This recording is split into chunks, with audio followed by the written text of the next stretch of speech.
안녕하세요. 코인 알려주는 남자입니다. 밤사이 여러 악재를 소화한 비트코인은 29K 후반까지 내려갔다가 30K 초반을 횡보하고 있습니다. 바이낸스발 악재가 계속 쏟아지고 있는데 어떤 내용인지 코인 시장과 비트코인에 어떤 영향을 미칠지에 대해서 이야기를 나눠보고, 미국이 너무 강한 상태여가지고 코인 시장에 지속적으로 압박을 주고 있습니다. 이 부분이 앞으로 어떤 영향을 줄지에서 이야기를 해보고, 마지막으로는 캐시우드와 아크 인베스트가 보고서를 냈습니다. 이 보고서에 관련된 내용을 살펴보면서 비트코인이 어떻게 진행되고 있는지, 왜 비트코인을 뺏기면 안 되는지 이야기를 나눠보도록 하겠습니다. 먼저 비트코인 CVD 자료인데요. 새벽간에 바이낸스발 악재가 생기면서 이 갈색고래가 일부 물량을 정리한 걸 확인할 수 있습니다. 이 지표 이후에도 다른 지표들이 같이 이야기를 하고 있고, 30K 했던 매수벽 같은 경우는 밤사이 하락이 있으면서 모두 체결이 된 모습을 확인할 수 있습니다. 다음으로는 29.5K에 이제 매수벽이 있는 모습을 확인할 수 있고요. 이 지점이 이제 단기적으로 봤을 때 중요한 가격대가 있어서 그 부분도 확인해 보도록 하겠습니다. 롱숏 이 리퀴디티 맵을 보게 되면은 단기 고배로 사람들이 많이 몰려 있는 걸 확인할 수 있습니다. 뭐 29K쯤에도 많이 모여 있고, 지금 30K 초반에도 이제 숏 물량이 모여 있는 걸 확인할 수 있고, 변동성이 확대가 되고 있다 정도로 확인해 주시면 될 것 같고요. 지금 뭐 29K에서 좀 넓게 29K에서 31K 사이에서는 계속 변동성이 진행이 될 수 있다라는 걸 전제하면서 앞으로 조금 살펴봐야 되겠습니다. 단기적으로 볼 때 특히 롱숏 선물을 하시는 분들이 4시간 봉 차트를 중요하게 보거든요. 그래서 가지고 와봤습니다. 4시간 봉 차트, 특히 25K에서 31K까지 올랐을 때 보시게 되면은 이 29.7에서 6 사이 요 봉들을 보게 되면은 강한 지지 라인으로 형성이 되고 있었는데, 이번에 비트코인 가격도 29.6K까지 내려갔다가 요 지지 라인을 맞고 다시 올라온 모습을 확인할 수 있습니다. 그래서 4시간 봉 같은 경우는 단기 트레이딩 하시는 분들이 자주 보는 그런 지표이기 때문에 여기 심리가 녹아 있어서 이 부분을 살펴봐야 될 것 같고, 여기를 찍고 일부 반등한 모습을 보이고 있습니다. 향후에 이 29.7에서 6 사이를 어떤 식으로 혹시라도 뚫리게 되는지, 아니면 또 지지하고 반등을 하는지 살펴봐야 되겠습니다. 비트코인이 하락한 원인에는 첫 번째로 바이낸스가 있고, 두 번째로는 미국이 있었는데요. 바이낸스 이슈는 좀 길기 때문에 뒤에서 말씀을 드리고, 일단 미국 이슈에 대해서 좀 오랜만에 이야기를 나누도록 하겠습니다. 어제 FOMC 회의록이 공개가 됐을 때 그러니까 나왔던 이야기가 뭐냐면은 매파적인 발언, 긴축을 계속 이어가겠다는 이야기가 나오면서 한 가지 더 추가했던 게, 연말 정도, 특히 12월 정도 되면은 가벼운 경기 침체가 올 수 있다, 이런 이야기를 하고 있거든요. 자기들도 아는 거예요. 이렇게 계속 긴축을 이어나가게 되면 경제 시스템이 일부 무너질 수 있고 붕괴가 될 수 있는 거에 대한 가능성을 알고 있고, 그렇기 때문에 경기 침체가 12월 달에 가볍게 올 수 있다, 이렇게 언급을 한 거거든요. 근데 이렇게 FOMC에서 그 의원들이 어쩔 수 없이 이런 이야기를 하는 이유, 그러니까 계속 매파적인 이야기를 하면서 긴축을 이어가겠다고 하는 이유가 미국 경제 때문에 그래요. 미국 경제가 다른 뭐 어느 나라보다도 강한 모습을 보이고 있는데, 어제 많은 지표가 발표가 됐거든요. 지표를 발표된 걸 보면은, 그러니까 신규 실업 수당 청구 건수가 그러니까 예상치에 부합을 하고요. 그 다음에 뭐 비농업 부분 고용 변화, 이거 같은 경우는 짭이긴 한데 예측보다도 거의 2배 가까이 이제 올라와 있는 모습을 볼 수 있습니다. 이 말은 뭐냐면 미국이 고용이 강하다, 이런 이야기와 같고, 또 보게 되면은 서비스 지수를 봤을 때도 원래 50 밑으로 내려갔을 때는 경기 침체에 대한 우려를 걱정해야 되는 건데, 이번에 52로 다 올라온 모습을 확인할 수 있습니다. 그만큼 미국이 제조업뿐만이 아니고 그다음에 고용, 이런 부분에 있어서 강하다라는 지표를 발표를 했습니다. 이거는 한때 1Q 때 많이 이야기를 했었잖아요. 경기 침체에 관련돼서 이야기가 나올 때 이런 부분들이 경기 침체를 유발하는 그런 지표들이기 때문에 유심히 봐야 된다고 얘기를 했었고, 2Q가 넘어가고 3Q가 오고 있는데도 그러니까 미국은 강한 모습을 보이고 있다. 그렇기 때문에 FOMC에서 그 연준이 계속 강한 긴축을 이어나갈 수 있는 이유다, 이렇게 보시면 될 것 같습니다. 그렇기 때문에 이런 것들이 시장에 영향을 줘가지고, 특히 코인 시장에도 긴축을 이어나가면 돈을 덜 푼다라는 말과 같기 때문에 그런 것들이 영향을 줘가지고 비트코인 가격이 하락하는 거에 큰 부분을 차지했습니다. 실제로 미국 주가 지수도 보게 되면은 사람들이 하는 거예요. 뭐 경기 침체 온다, 뭐 한다 하는데도, 그러면서 한 가지 추가해야 되는 자료가 뭐냐면, 그러니까 실제로 돈 푸는 그 전체 양을 보게 되면은 돈 푸는 양이 줄어들고 있거든요, 시중에. 근데 주가는 올라가고 있습니다. 이건 단순히 돈 푸는 양이 줄어들고 있다라는 걸 보는 게 좀 어려운 부분도 있다고 말씀을 드렸어요. 제가 그 영래포 부분 이야기를 하면서 돈을 줄이면서도 돈을 풀고 있다 이렇게 말씀을 드렸는데 주가는 올라가고 있고 그 다음에서 돈을 풀고 있는 양은 줄어들고 있다.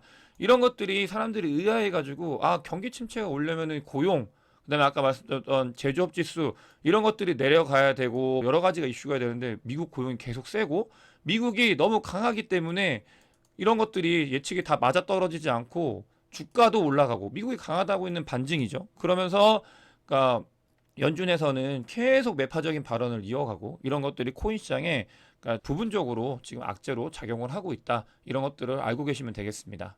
그럼 비트코인 관련돼서 좀 코인에 집중해 가지고 살펴보게 되면 그러니까 악재들 중에 보시게 되면은 이 쇼터몰더에 대해서 자주 말씀을 드렸어요. 쇼터몰더 같은 경우는 아까 24K에서 31K까지 급하게 올라오면서 수익이 난 사람들이 많다고 했잖아요. 근데 수익이 난 사람들이 원래는 일정 정도 되면은 이게 손바뀜이 일어나면서 정리가 되거든요. 이렇게 보시면은 5일, 13일 이런 식으로 있어요. 그다음에 13일, 13일인데 20일 동안 계속 그러니까 쇼텀 홀더들이 그 비트코인을 거래소로 보내고 있는 게 더 많고 있습니다. 이것들이 늘어나다 보니까 그러니까 셀프레셔인 거죠. 하방의 압력이 셀프레셔가 계속 지속이 되고 어느 정도 되면은 다시 매수세가 들어오는 건데 그러지 못하고 계속 쇼텀 홀더들이 거래소로 보내고 있는 게 늘어나고 있기 때문에 아직까지는 기간 조정과 가격 조정이 계속 일어나고 있는 그런 구간이다라는 게 온체인 데이터상으로 나타나고 있습니다. 이런 것들이 다 소화가 되면 그 뒤에 방향성을 띌 거라고 저는 보고 있고요. 제가 보고 있는 거는 한 번 더 위로 올라가는 걸 보고 있기 때문에 아직까지 그 뷰에 변함은 없습니다. 다만 조심해야 되는 거는 쇼터몰더들 아까 말씀드린 것처럼 제가 중요하게 보는 지표거든요. 이 쇼터몰더들 지표가 커런트 밸류가 55.6이에요. 이게 1까지 내려갔을 때 좋은 지점이다라고 말씀드렸던 그런 구간들이 있었죠. 근데 55.6이기 때문에 아직까지는 계속 손바뀜이 일어나야 되는 그런 구간이다라고 보시면 되겠습니다. 이게 불장에서도 마찬가지예요. 불장에서도 쇼터몰들이 계속 바뀌면서 위로 올라가는 거거든요. 자연스러운 현상이라고 보시면 되겠습니다. 스팟 그 CVD 자를 보게 되면은 바이낸스에서 특히 이제 매도가 많이 있다라는 게 지표로 지금 지키고 있는 상태입니다. 뭐 바이낸스, 그다음에 뭐 코인베이스, 뭐 OKX, 비트파이넥스를 살펴봤을 때 바이낸스에서 이거 뭐 저번에 아까 어제 31.5K까지 올랐다가 갑자기 하락을 했잖아요. 그러니까 올라가는 걸 막고 있는 세력이 분명히 있는 거예요. 이게 올라갔을 때 보시면은 엄청난 물량이 한 방에 던져진 걸 확인할 수 있습니다. 거의 1,000억 가까운 돈이 한 방에 밑으로 던져진 걸 확인할 수 있기 때문에 그러니까 어떤 특정 세력들은 올라가는 걸 계속 막고 있다라는 게 이 지표로 보이고 있습니다.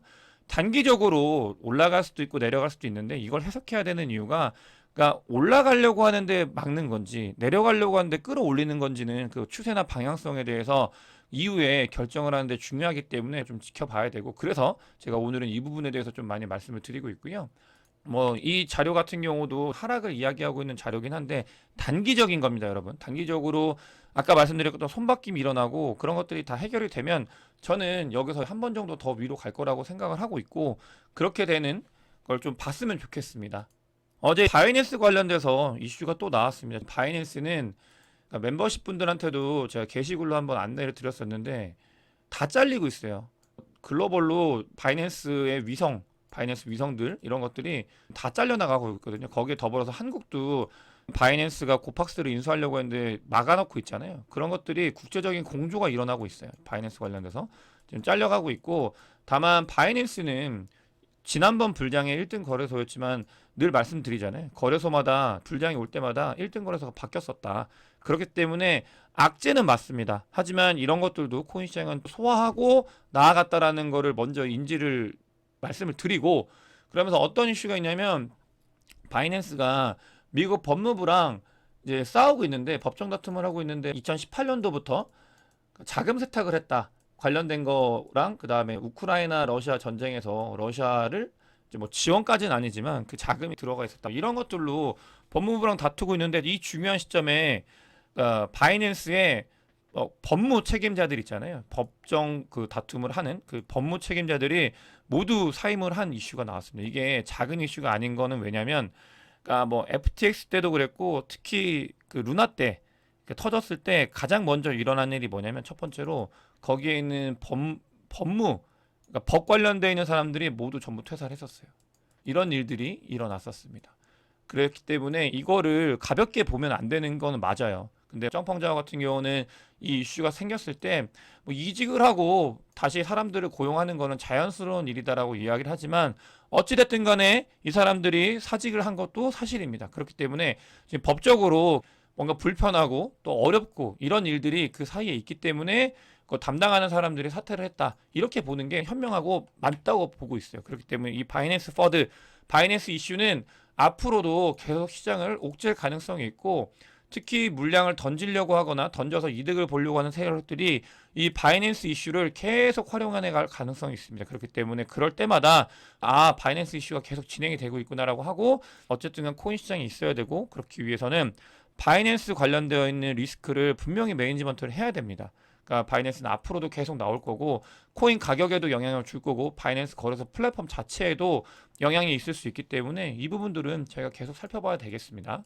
별로 좋아하지 않아요. 그레이스케일이나 이런 애들 뭐 좋아하지 않는데 되게 오랜만에 이야기를 했습니다. 뭐 비트코인이 그러니까 단기적인 그런 유행이 아니다 이런 이야기를 하는데 일단 그레이스케일 같은 경우는 지들 이슈나 잘 해결했으면 좋겠고 이렇게 입을 안 털었으면 좋겠어요. 뭐 여러 가지 썰들도 있고 돈 못 갚아가지고 제레미에서 계속 이야기를 하고 있는 곳인데 왜 이런 이야기를 터는지 잘 모르겠어요. 너무 책임감들이 없는 것 같아요. 코인 시장에서 한때 중요한 중역으로서 일을 했던 사람들이 코인 시장에 발전하기 위해서 뭔가 문제가 생겼을 때는 나 몰라라 하고 가격이 오르면 이거 봐, 거봐. 코인은 좋은 거라고 했지 비트코인은 이런 얘기하는 게 저는 개인적으로 너무 마음에 들지 않습니다. 아니 안 좋을 때 책임을 져야 그게 진정한 구루고 그 인플루언서인 거죠. 그래서 별로 좋아하진 않는데 어쨌든 간에 이런 이야기를 했다. 지금 얘네들이 왜 이런 이야기를 하냐면 GBTC가 많이 올라왔어요. GBTC가 많이 올라와서 그러니까 가격이 뛰어가지고 그런 부분들이 자기들한테 좀 긍정적으로 작용을 하니까 이런 이야기를 하고 있다라고 보시면 될 것 같습니다. 다음으로 그럼에도 불구하고 좀 안 좋은 이야기를 많이 말씀을 드렸잖아요. 근데 이건 단기적인 거고 중장기적으로는 늘 말씀을 드리죠. 2023년도 그냥 완만한 우상향하는 곳이기 때문에 이런 일들 늘 있습니다. 늘 있고 여러분들께서도 그렇기 때문에 심리적으로 그러니까 30K까지 올라왔는데도 좀 하락을 한다고 해가지고 많이 힘든 그런 게 사람의 심리가 당연한 거예요. 저도 마찬가지고 그렇기 때문에 이럴 때일수록 우리가 어딜 봐야 되는지를 되게 중요한 건데 벡트 같은 경우는 미국 시장을 떠나서 홍콩, 영국, EU 진출 계획을 가지고 있다고 합니다. 이 이유는 규제가 명확하기 때문에 자기들이 할 수 있는 것들을 명확하게 할 수 있기 때문에 홍콩, 뭐 중국 돈 받아들이기 위함이고 뭐 영국과 EU 같은 경우는 정책을 짝짝짝 만들어가고 있기 때문에 이런 것들로 가고 있다. 그렇기 때문에 뭐 장이 안 좋고 뭐든 간에 이 기저에 있는 이런 뭐 생태계에서 인프라를 구축하고 있는 애들은 자기 갈 길을 가고 있다라는 걸 꼭 아셔야 되고 아크인베스트 같은 경우도 보고서를 내가지고 기관의 채택이 많이 늘어나고 있다. 이런 부분들을 이야기하고 있어요. 특히 GBTC 같은 경우는 프리미엄이 마이너스 29%까지 이제 올라왔거든요. 그때 예전에 캐시우드가 GBTC 산다고 했을 때가 프리미엄이 마이너스 50%였어요. 거의 20%를 넘게 먹고 있는데 그런 만큼 캐시우드가 바라보는 뷰는 뭐 밈처럼도 들리실 수 있는 사람들도 있겠지만 저는 개인적으로 그러니까 뭐 2023년도, 4년도, 5년도에는 또 사람들이 캐시우드 할 거라고 생각을 합니다. 그런 아크 인베스트에서 비트코인 투자 관련돼서 기관들의 채택이 늘어나고 있다고 이야기를 하고 있고 그렇기 때문에 저는 캐시우드가 자주 그런 이야기를 하거든요. 비트코인에 대해서 뺏기지 말라. 계속 가져가야 된다. 이런 이야기를 하는데 저도 그 부분에 대해서 동의를 하고요. 그러니까 기관들이 그냥 들어오지 않잖아요. 이렇게 흔들고 바이낸스 계속 손발 잘라 나가고 그러면서 악재가 터졌다고 해서 가격이 하락을 할 때 그러면서 또 매집을 하기 때문에 이런 것들을 하락한다고 해서 끝났다 이게 아니라 이럴 때 오히려 좋은 기회구나. 우리가 좀 더 멀리 봐야겠구나. 이런 생각을 하면서 코인 시장을 나아갔으면 좋겠습니다. 오늘 영상이 도움이 되셨으면 구독과 좋아요, 많은 공유 부탁드리겠습니다. 영상 봐주셔서 대단히 감사합니다.